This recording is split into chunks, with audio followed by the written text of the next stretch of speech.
Assalamualaikum warahmatullahi wabarakatuh. Apa kabar anak-anak? Mudah-mudahan anak-anak semua dalam keadaan sehat walafiat.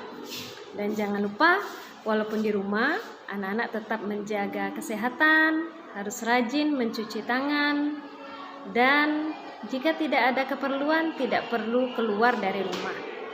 Nah, anak-anak, hari ini kita akan belajar pelajaran bahasa Indonesia, yaitu tentang gagasan utama atau gagasan pokok dan gagasan dan kalimat penjelas.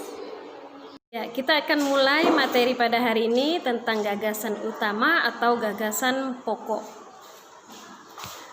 Gagasan utama atau gagasan pokok adalah ide dasar atau sebuah inti pembahasan yang tertulis di dalam paragraf.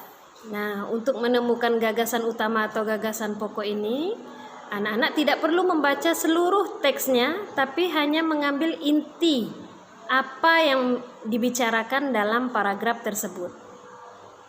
Selanjutnya, gagasan utama menjadi dasar pengembang sebuah paragraf. Dalam sebuah paragraf, kita dapat menemukan gagasan utama di dalam sebuah kalimat utama yang menjadi topik pembahasan. Nah, selanjutnya, kita akan lanjutkan dengan jenis-jenis gagasan. Yang pertama, pada umumnya sebuah paragraf terdiri dari gagasan utama dan ada gagasan penjelas. Nah, yang dimaksud dengan gagasan utama adalah pokok pemikiran utama dari sebuah paragraf. Nah, apa yang diceritakan di dalam paragraf itu? Nah, berarti itulah yang dinamakan gagasan pokok. Sedangkan gagasan penjelas adalah kalimat yang dikembangkan untuk menjelaskan gagasan utama. Nah, jadi kalimat yang menjelaskan gagasan utama itu namanya gagasan penjelas.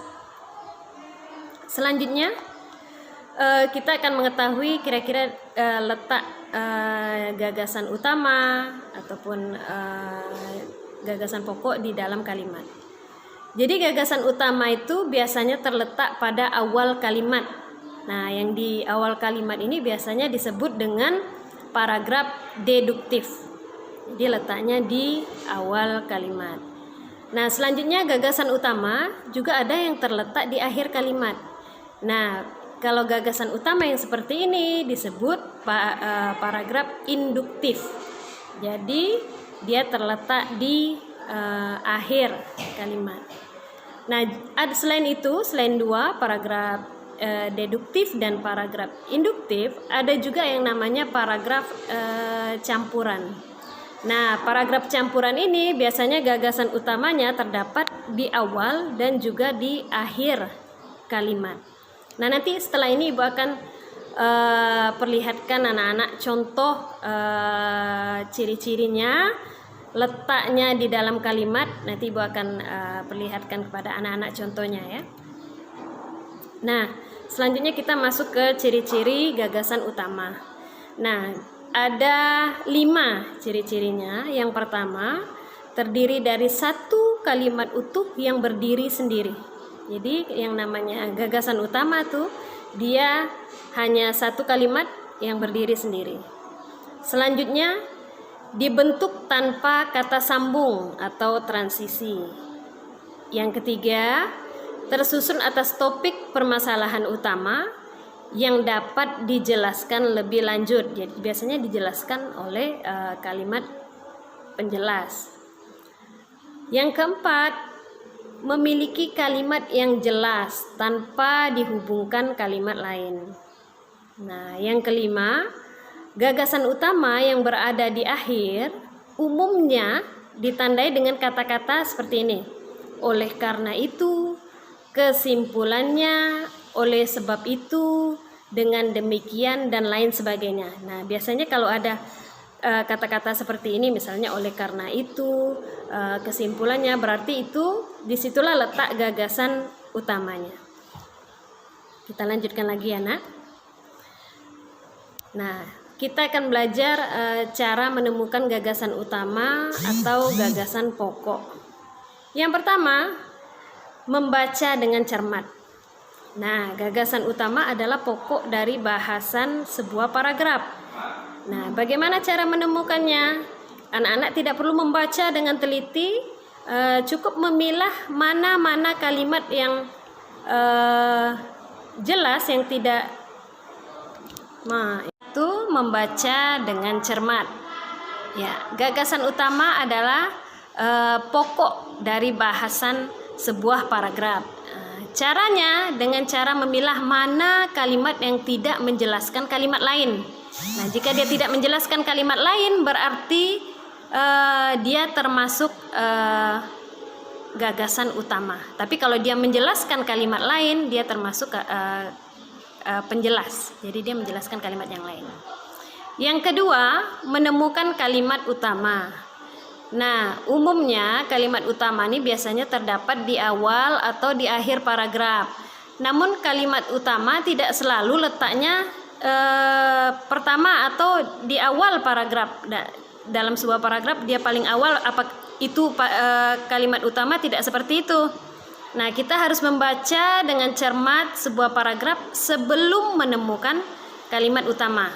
Nah, jadi kalau untuk menemukan kalimat utama, anak-anak harus membaca dengan cermat seluruhnya. Nah, baru bisa menemukan kalimat utama. Oke, anak-anak, kita lanjutkan lagi. Nah, ini kita lanjutkan, yaitu contoh menentukan gagasan utama atau gagasan pokok. Nah, pada kali ini Ibu akan memberikan contoh paragraf deduktif yang letaknya di awal kalimat. Di sini ada bacaan, Ibu bacakan ya. Jenderal Khalid bin Walid adalah panglima yang tidak pernah kalah sepanjang karirnya memimpin tentara di medan perang. Dia bergelar pedang Allah yang terhunus. Nah, dalam suatu peperangan beliau pernah mengalahkan pasukan tentara Bizantium dengan jumlah pasukan 240.000 orang. Padahal pasukan muslim yang dipimpinnya saat itu hanya berjumlah 46.000 orang. Namun dengan kejeliannya mengatur strategi, pertempuran itu bisa dimenangkan dengan mudah. Pasukan musuh lari terbirit-birit. Nah, anak-anak bisa lihat di paragraf ini ada tulisan yang Ibu tebalkan dan miring. Nah, ini adalah contoh paragraf deduktif, yaitu paragraf yang letaknya di awal kalimat. Jadi gagasan pokoknya terdapat di awal kalimat. Kalimat yang bercetak tebal dan miring. Nah, kita lanjutkan lagi. Nah, ini contoh yang kedua, yaitu contoh paragraf induktif atau gagasan utamanya terdapat di akhir kalimat. Nah, Ibu akan bacakan, dengarkan ya nak. Karya sastra merupakan hasil olahan imajinasi pengarangnya. Pengarang harus membebaskan imajinasinya agar hasil karyanya berkualitas. Tanpa daya imajinasi, mustahil seorang pengarang berhasil menciptakan sebuah karya sastra bernilai tinggi. Oleh karena itu, imajinasi merupakan aspek penting dalam proses penciptaan karya sastra. Nah, anak-anak coba perhatikan, lihat yang bercetak tebal dan miring terletak di mana. Nah, di sini letaknya berada di akhir kalimat.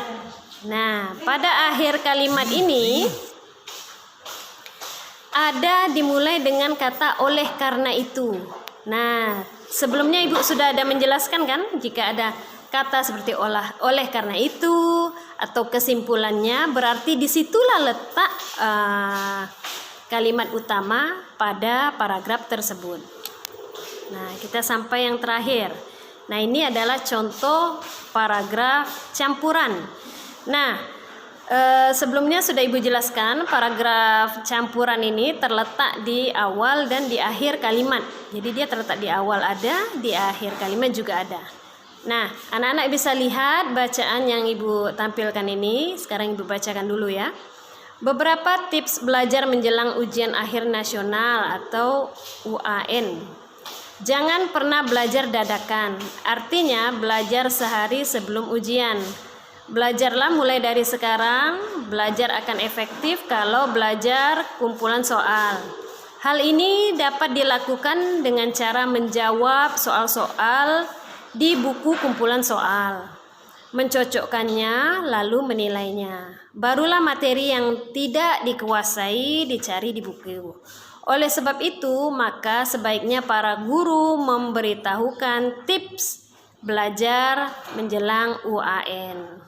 Nah, di sini ada dua kalimat yang bercetak tebal dan miring. Yang pertama letaknya di awal kalimat yang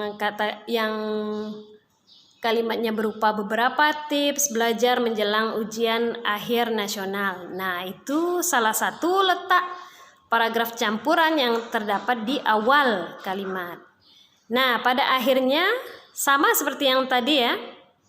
Jadi kalau jika ada menggunakan kalimat oleh karena itu, kesimpulannya, nah itu berarti disitulah letak paragraf kalimat utamanya. Nah, kalau di sini oleh karena itu, maka sebaiknya para guru memberitahukan tips belajar ulangan UAN.